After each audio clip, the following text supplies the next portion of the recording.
Okay, ladies and gentlemen, this is the fixed cast cabinet that the modules plug in on the front of the cabinet. They'll snap right into the connector. The power supply runs up the center with the controller. You're looking at that right there. There's the power supply on the lid, the controller right behind it that goes directly into the quick connect. And basically this frame is cast aluminum. We can either give it to you in white, black, silver, you name your color. We prefer to deliver in black because it increases the contrast ratio. The connectors are right there where the modules fit left and right into the cabinet, and the power supply goes behind it. So just trying to give you an explanation of what you're looking at here. That is the module right there. This is how it comes after the SMD soldering of the LEDs onto the module itself, the controller. When we flip it over here, you'll see that the other end of the controller is on the back of the module. There's no masking right now. I'll show you that process next. Okay, that is the opposite side. You'll see next to the ribbon connector, that is where the controller connects into the LED strip.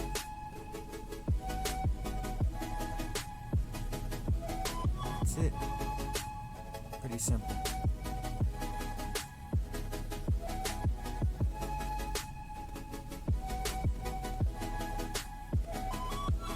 Alright, this is the important part. This is why the contrast ratio is so high. This is a special material that we have developed. Actually, Max developed this material. It goes on top of the module, and we use a compression roller that put the masking material on there. Now, some of the manufacturers use paint, or they use some type of a glue adhesive that basically it's a. If you were to have any SMD issues that had to be repaired, you'd have to chemically bathe the module, and that's terrible. With this, you just basically get some needles, pull it off of the module, do your SMD repair. You know, it's going to happen if something impacted the screen. You don't want to throw the module out. Have it repaired. So that's it. Right here, you're looking at the assembly of the power supply that goes into the rear door. The door will attach to the back of the cabinet almost like on a hinge with some snaps to shut it, and it will cover obviously the power supply and the controller card. What you're looking at here, this is the fly bar.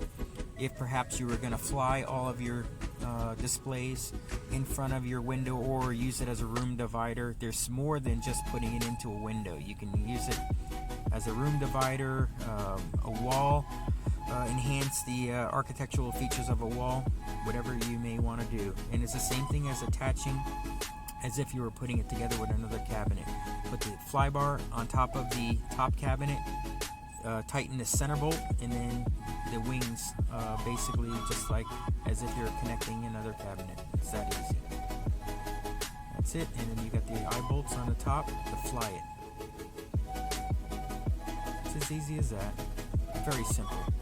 Training is every bit of 5 minutes. These are the modules showing how it connects into the cast cabinet that's flat. You simply press it down and it snaps into place. Very easy. Maintenance is easy. If somebody were to impact the screen, with an accident, basically just grab another module and pull the old one out and snap the new one in. It's that easy.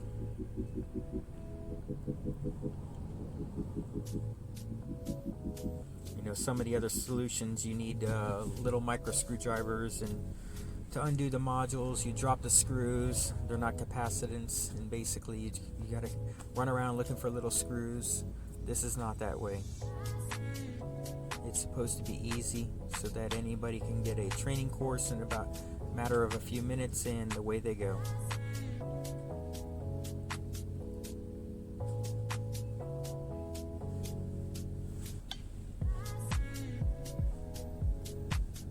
That's it. You can mix and match them, left, right, in between, they're all the same. I also want to point out that this is the silver cabinet in the raw aluminum for those who want the silver or less black.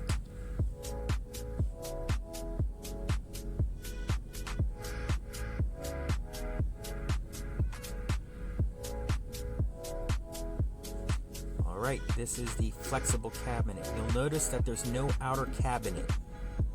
Okay, there's a rib along the edge to keep it from distorting, but you can actually use this to build a curved outer or inner, or you can do a wave. If you need to do anything elaborate, you let us know. We'll supply the hardware that will bolt to the back to give you your formed curvature.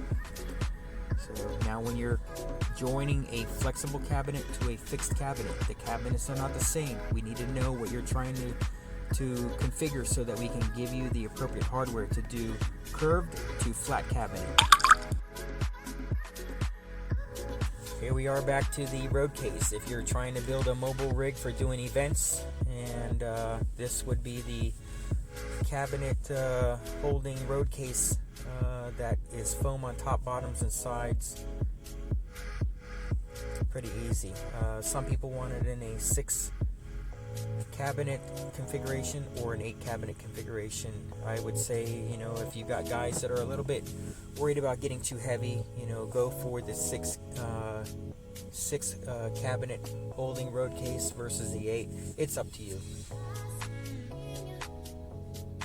You'll notice that the lid has the indentations so that the wheels from another cabinet can be placed on top of it and strapped down. If you need a forklift, multiple road cases, it's up to you.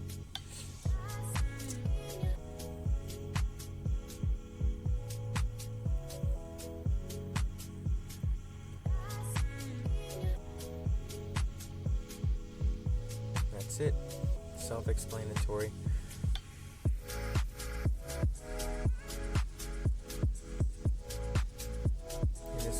Product. Right now it's being supported by a floor stand, which are beams that run to the ceiling just for testing purposes in the shop. Again, you can fly these things, you can floor support them, you could wall bracket them. It's up to you. Just let us know what you're trying to do, and we'll recommend the appropriate hardware, which is not very expensive whatsoever. Thank you very much, and have a great day.